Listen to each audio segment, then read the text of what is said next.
Thank you for tuning in to this episode of the Prosperity 101 Breakroom Economics podcast. My name is Linda J. Hansen, your host. I seek to unleash the power of employers to reclaim and preserve America by educating employees about public policy issues that affect their jobs.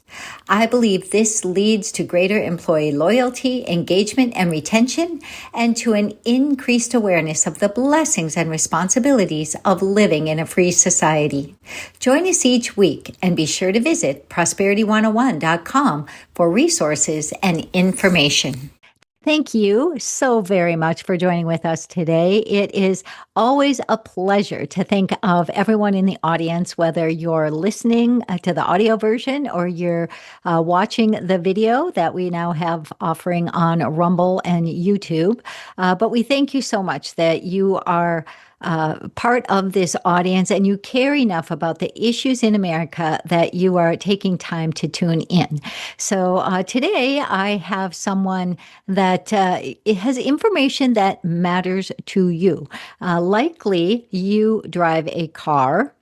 Likely, even if you don't have a license, you ride in a car or a vehicle, or you might be a farmer and you have farm equipment. It's such an important issue. We have covered it before on the podcast, but I do have a repeat guest to discuss the right to repair legislation in the U.S. House and Senate. But before I introduce my guest, I do want to say thank you so much to the Prosperity Partners who help us keep this podcast on the air. I just want to pause and say thank you.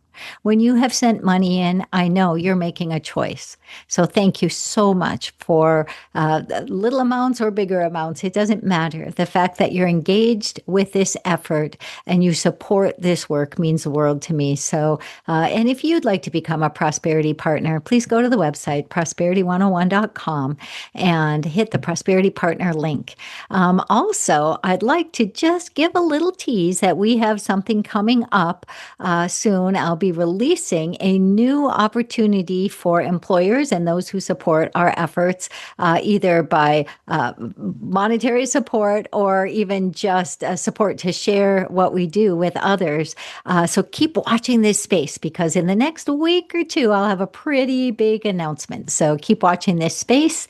And all this is made possible not only through our Prosperity Partners, but also our strategic partners, those who help us to spread the freedom message, the businesses and organizations that are aligned in the freedom message. So please go to our website, go to the show notes and support those businesses and organizations that are like-minded and really want to help America be strong and free so we can help the world be strong and free.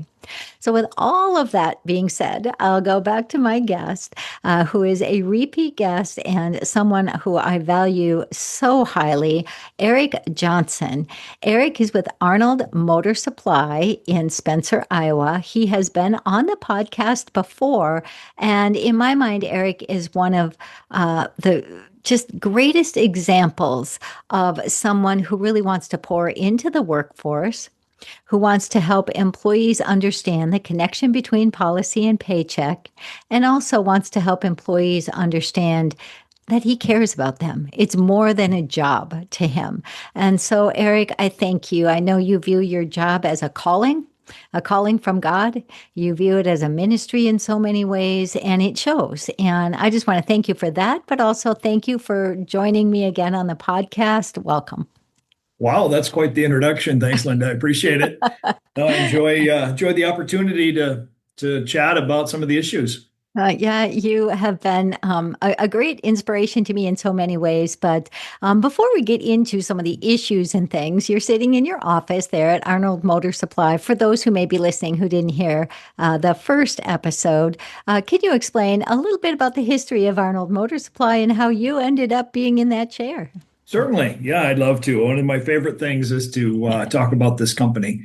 So we are 98 years old currently. In fact, I just had a meeting this morning as we're getting ready for our centennial celebration, which will be coming up here in 2027. So the business was started here in Spencer in 1927. We've grown to, we now have basically 80 locations across the upper Midwest, from west central Nebraska all the way through into Illinois. A couple locations in Minnesota, one in Missouri. So we've about 1,000 employees across all of that, and really work much in the commercial vehicle, passenger vehicle, and off-road construction ag space, providing parts, tools, equipment, whatever it is to keep everything running and on the road. That's what we do.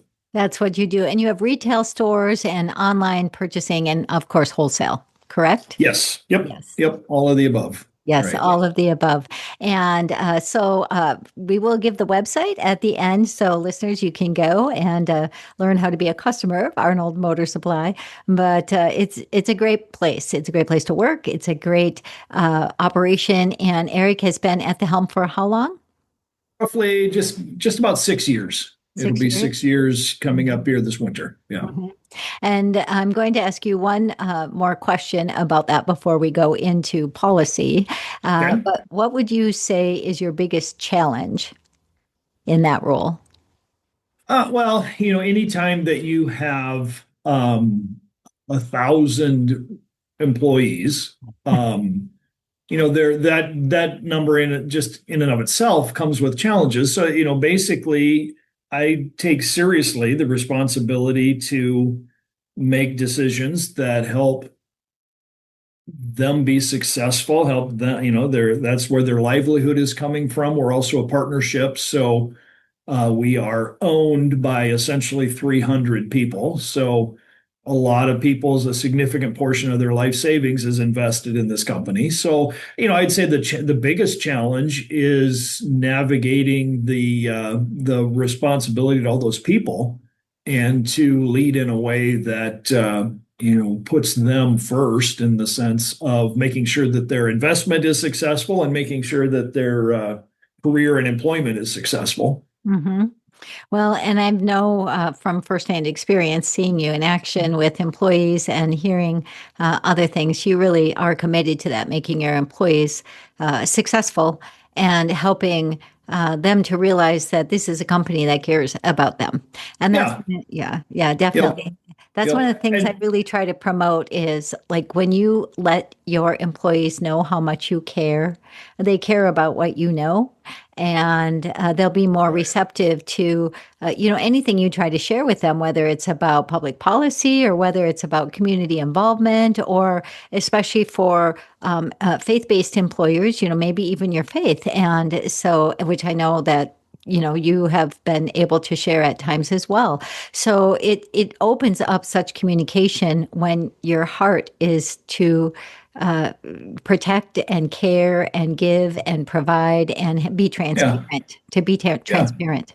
And I can't take a lot of credit, because this company again goes back 100 years, and our founder really established this culture. Hmm. So my job is to not break it. I'm here to fill in his shoes to the best that I can, and maintain what he began. Uh-huh. It's certainly a lot easier to have a culture like that in an organization where you've been fostering that environment for 100 years. So Right, right. yeah, I'm pretty fortunate in that regard. Yeah. Well, and he always said you build a business with people. That's right. Build a business That's the with people. secret. Yeah. That is his single most famous saying: is you build a business with people. With people, right. Now you said you were filling his shoes, or working to fill his shoes, but I will just give a little tidbit of trivia for the audience that this past year on Halloween, I guess the staff decided that Eric should dress up as the company founder. So so if you want Yeah. to find Yes. that, it was he posted it on LinkedIn and it was great. So you should take a look at that. I just think that's wonderful. Yeah. I'm usually not a big Halloween costume guy, but compared to the Dalmatians that I had running up and down the hall in accounting here, I was pretty tame. So, but yeah, somehow I let them convince me to be EP Arnold for Halloween. Yeah, I think that was just great. So it shows that, that, and that's the type of atmosphere you want in a workplace where it's a family, it's Yeah. a team environment, and that's so important. And when you were on before, the previous episode, we talked about that importance of building a team environment, about sharing about the policies that affect the paychecks in your workplace. And we talked about one specific legislation that truly affects your industry and your business, and it's called the Right to Repair Act. And for those who did not hear that previous interview or are unaware of this legislation and the long fight that the automotive industry, especially the automotive repair industry, has had to get this passed, could you give them an overview of the right to repair legislation and then where we are in the movement of trying to get this passed? Sure. Yeah. So, right to repair, I guess it stems from technological advances that are happening. And in our space, it is specific to passenger cars. That's what we're really focusing on. You're hearing similar arguments, similar discussion in multiple other industries, but specific to passenger cars, what we've seen happen, and let's go back in time even to the 1980s. As vehicles were starting to become more electronic, less mechanical parts, more electronic parts, more computer modules. We needed a means of diagnosis. And so everyone would be familiar with the fact that in your vehicle, there is a port. It's called the OBD2 port, which is the thing that's under your dash that a technician can plug a scan tool into and read codes out of your vehicle. So at its basis, we're looking at that ability, which this industry developed and really established as a standard back in the 1980s into the 1990s, which gave all of our technicians that operate in this industry the ability to read those codes, to understand what's going on in the vehicle, to help them diagnose and repair whatever needs to be repaired. So fast forward to today, the technologies obviously are far more advanced today. The electronics that are in these vehicle systems are far more advanced than they were. And the diagnostics really are moving in a direction toward what we call telematics. Telematics simply being the ability to transmit that diagnostic information directly from the vehicle through the internet to the cloud. What the crux of this right to repair argument as it pertains to vehicles really is who owns, who has access to, who controls that diagnostic information that's being fed from the vehicles. Our stance in this argument is that the owner of the vehicle or the lessee of the vehicle, the one who is driving the vehicle, should have complete control over all of the diagnostic information that is being generated from that vehicle. Should be able to submit it wherever they want, to who they want, when they want. And vehicle manufacturers are pushing back against that. And obviously, they have a financial incentive to do so. I think we're all understanding that we are really living in a data-driven economy today, and there's a lot of money at stake in controlling access to data. And so the vehicle manufacturers are adamantly opposed to the idea of losing control of diagnostic data. In my opinion, the arguments that they make why they need control of that are really none of them make sense. They express a lot of intellectual property concerns. They express a lot of data security concerns, and I totally am obviously very supportive of intellectual property rights. Anyone who is in a free market economy, it's built on intellectual property rights. So no one would dispute their right to their intellectual property. And no one is also going to dispute the need for secure cyber communication, all of those kind of things. But at the end of the day, those are not reasons that you or me or the listener who owns a vehicle can't control at no cost to me where that diagnostic data goes. Mhm. That's the crux of the right to the repair argument as it pertains to passenger vehicles. Well, and it's so important, not only the data. We've talked before. You and I have talked about even like insurance companies.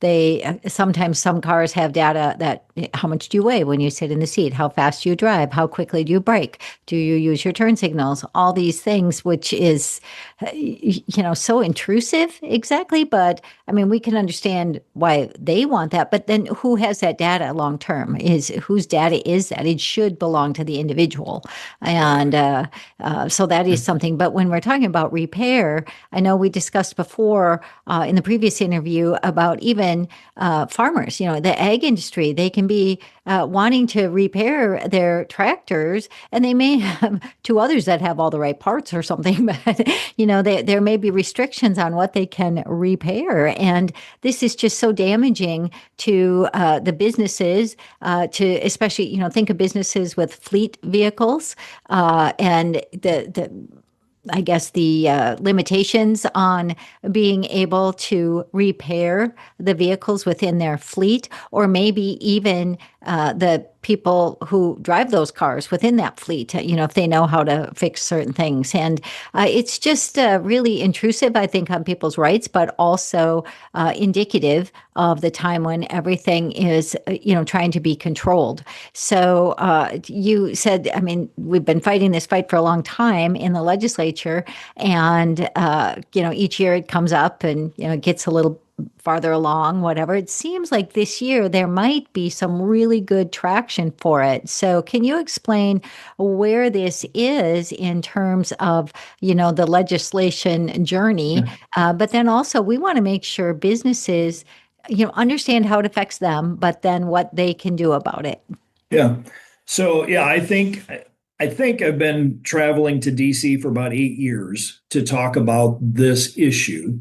At the beginning, it was deer in headlights. Nobody had a clue what we were talking about. It really, the instant reaction that most legislators had was, well, I'm against that because of intellectual property. Mhm. Once we've been able to kind of tell the story of we're not after source code, we're not after any of the other proprietary things that the vehicle manufacturer correctly and rightly owns.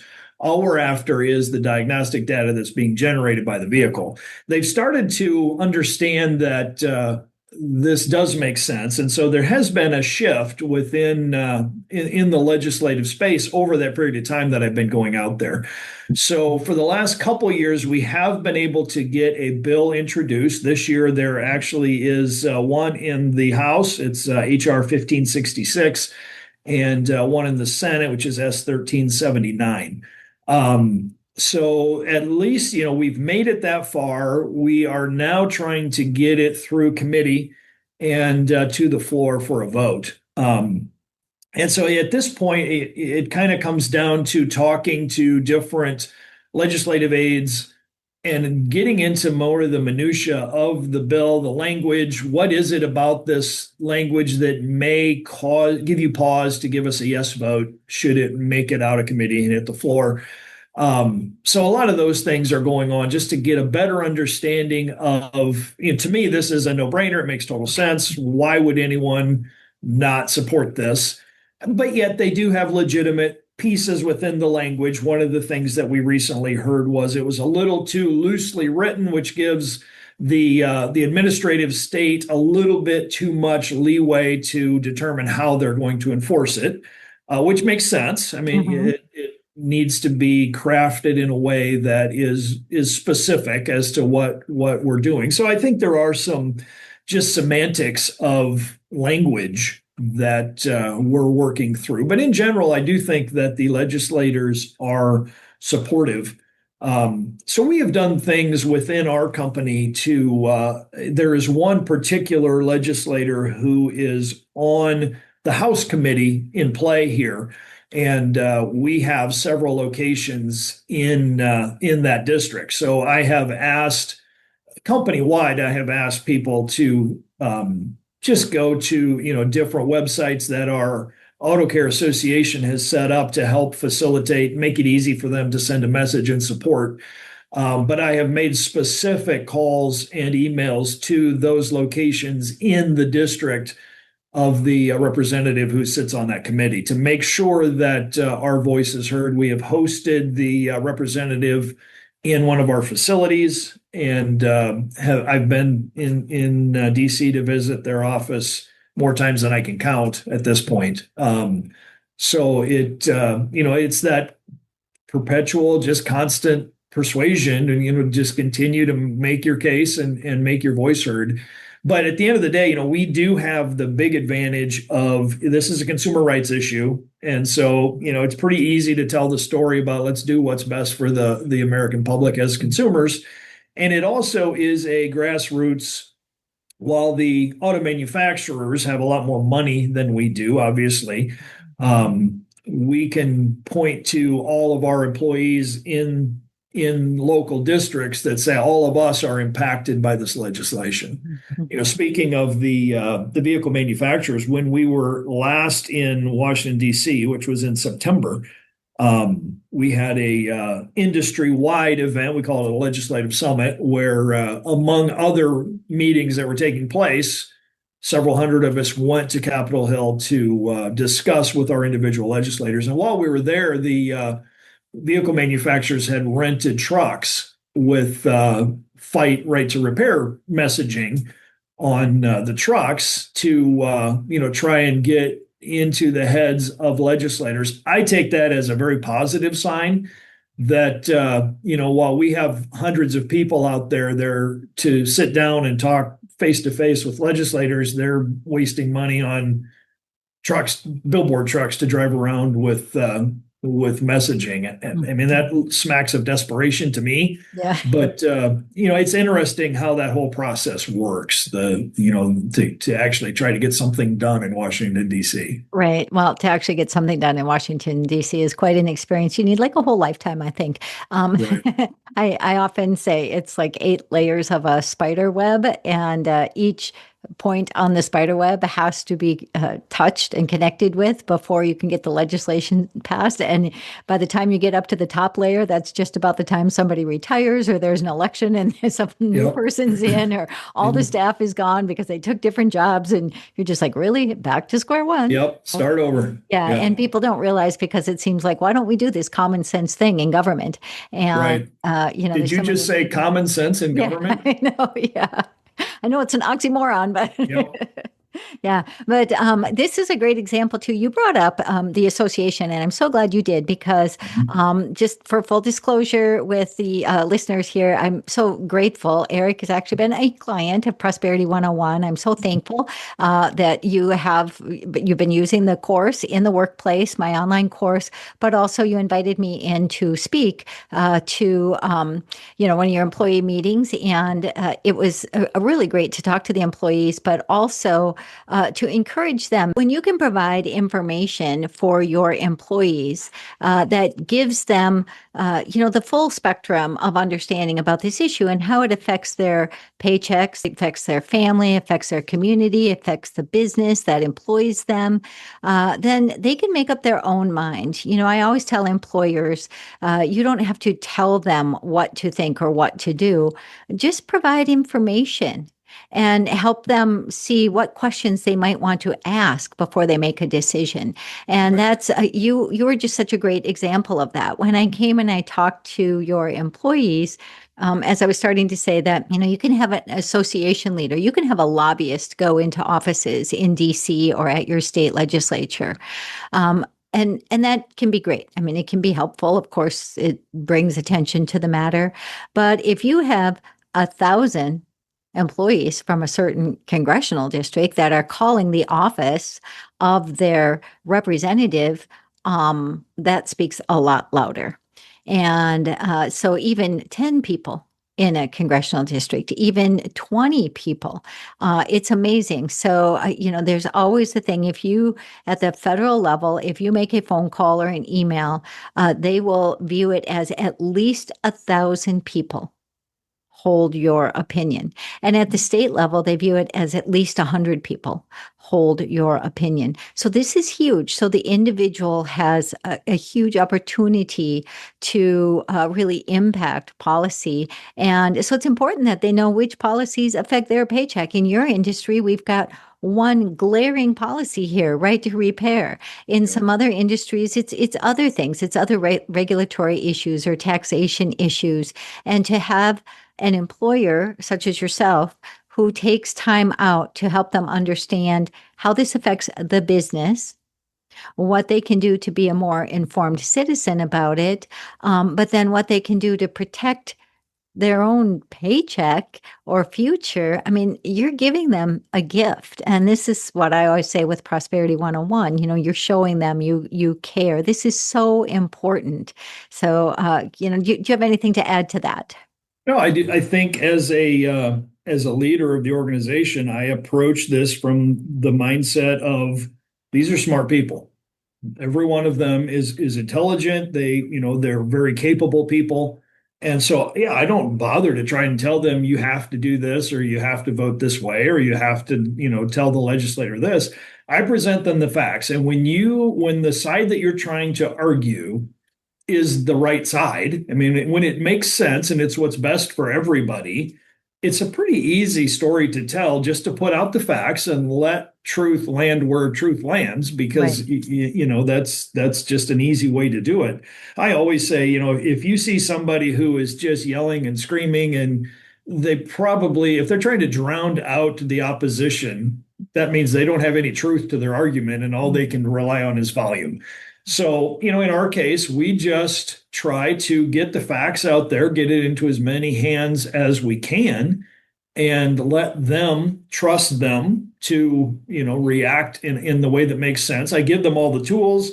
Do I know what percentage of people actually follow up and contact their legislator? No, I don't. Is it three-fourths? I'm sure it's not. I'm sure most people don't do anything. Maybe it's 50-50. It's probably less than that actually take the time. But to your point, nobody in a lot of issues are actually taking the step to make a call. So it doesn't take all 1,000 of our employees to reach Right. out to get something accomplished. Even that, if it's 25%, well, that's still 250 people Hmm. that have contacted a legislator on behalf of this issue. So yeah, that's the way to go about it, in my opinion. And it takes patience, which sometimes I lack. And why the whole political thing drives me crazy. I don't have the patience to be a politician. Hmm.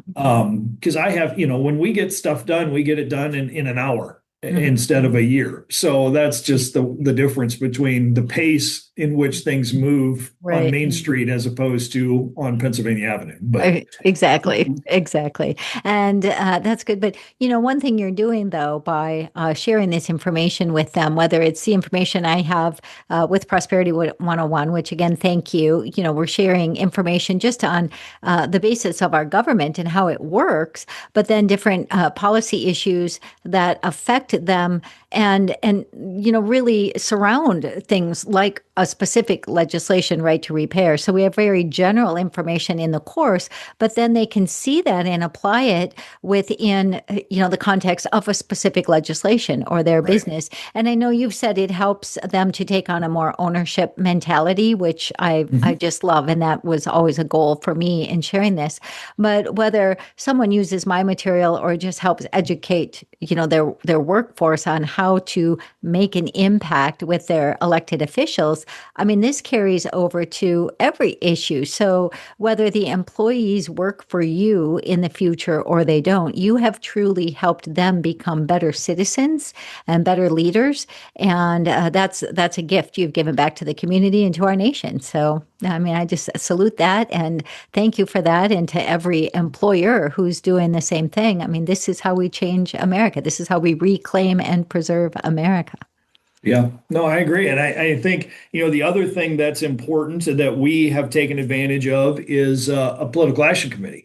Mhm. Which, at some level, I'm always a little skeptical of PACs and all of but done in a grassroots way, I do think it's necessary. And so, our industry does have the Auto Care Political Action Committee, which we call ACPAC. So we've also done fundraising campaigns within the company for that, because again, it's us against the original equipment manufacturers. They have way more money than we do. Mm-hmm. So we have to, offset that with just the volume of our voices, the quantity of our voices. But it still does take money. We do have to have people in Washington, D.C. to coordinate all these meetings, to, rent the meeting space, to get us all there. So there is investment as well. And so as much as I don't necessarily love the idea of political action committees, you do It's kind of part of the need them. process. Yeah, Yeah. it is. One last question for you, and it's unrelated to exact policy, but it is totally related to what we're talking about in terms of leadership in the workforce.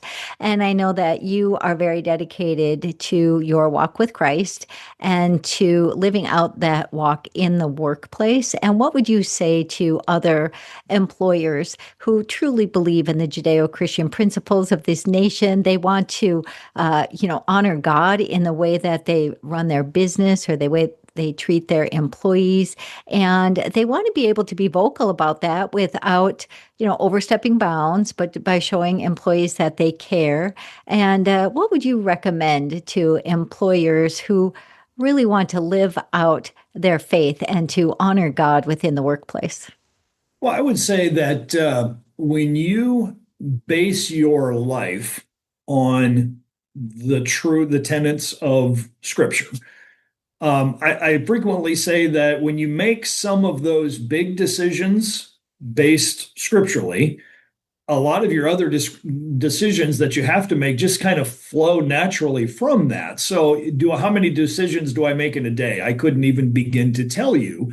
But yet, when you have some of the real big fundamental decisions already made, the rest of them just kind of happen. They just flow from that. And the reality is, when you do things the right way, and there is a right way, sometimes in today's world, it's controversial to even say that there is right and wrong. It's, your truth and my truth. Well, that's kind of stupid, honestly, because there is such thing as absolute truth. Absolute truth. And when you follow some of these principles that are just right, the business, the culture, is better off.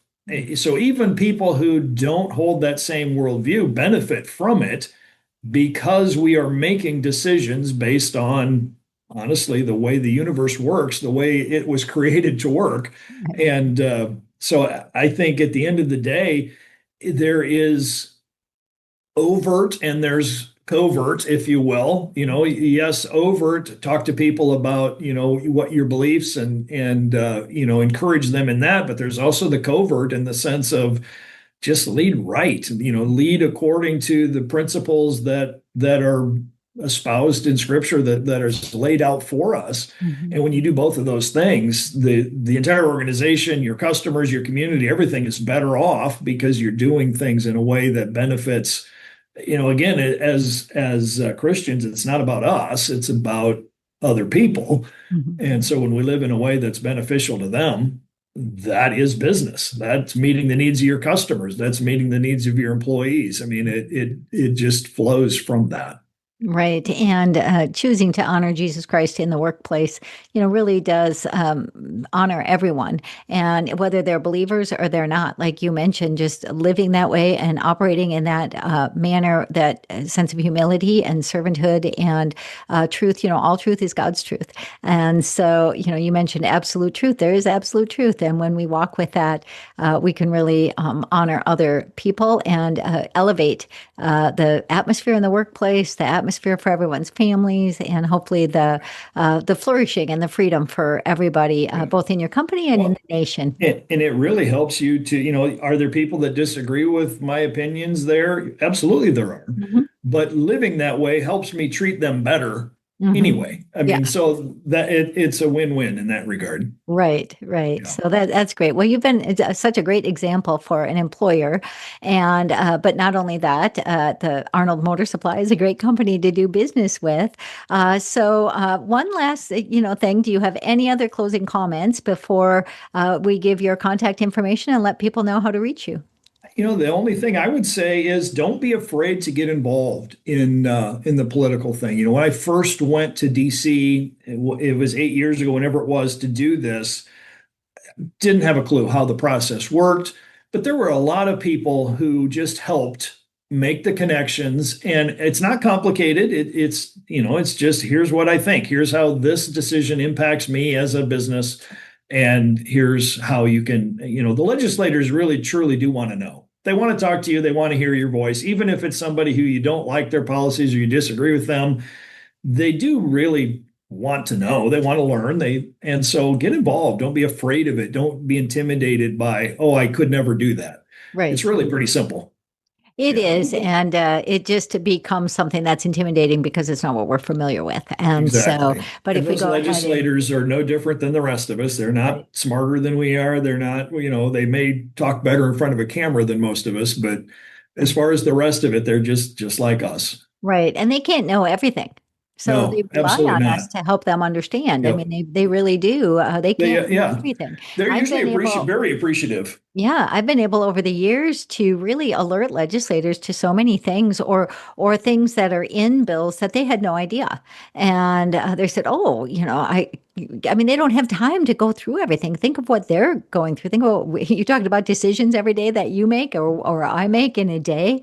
I mean, I can't even imagine some days for Right. them. And then they, get a 3,000-page bill dropped on them and they have to vote on it in 2 days. I mean, that's just silliness. But yeah, that's a whole nother topic, but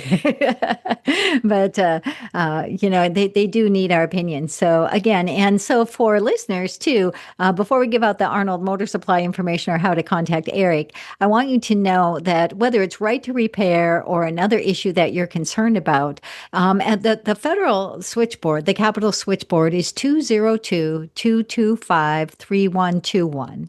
The Capitol switchboard 202-225-3121. When you call there, you can just call and ask for your legislator, or you can, if you don't even know, some people don't know because it's not what they follow. You can say, I live in this area and I want to talk to the congressman from this area, or I want to talk to my senator from this state. And they'll connect you and then just give your opinion and become an informed, as I say, an informed, involved, and impactful citizen. And you can make a difference. So thank you, Eric, and tell people how to contact you and Arnold Motor Supply. Well, the best place to find me would be on LinkedIn. Unfortunately, with a name like Eric Johnson, there are who knows how many, but my middle initial is M, like Michael. So you can find me as Eric M. Johnson on LinkedIn. And our website is arnoldmotorsupply.com. All right. Well, thank you so much. And I look forward to having you back again for another update. And thank you for all you do to educate employees, but all you do to be a great member of your community and to try to honor God in the workplace and everywhere you go. So thank you. Yeah, thanks, Linda. Hopefully next time we can talk about how right to repair is done and over the finish line. Absolutely. Thank you. Thanks. Thank you again for listening to the Prosperity 101 podcast. If you enjoyed this episode, please subscribe, share, and leave a great review. Don't forget to visit prosperity101.com to access the entire podcast library, to order my newest book, Job Security Through Business Prosperity, the essential guide to understanding how policy affects your paycheck, or to enroll you or your employees in the Breakroom Economics online course. You can also receive the free ebook, 10 Tips for Helping Employees Understand How Public Policy Affects Their Paychecks. Freedom is never free. Understanding the foundations of prosperity and the policies of prosperity will help you to protect prosperity as you become informed, involved, and impactful. Please contact us today at prosperity101.com to let us know how we can serve you. Thank you.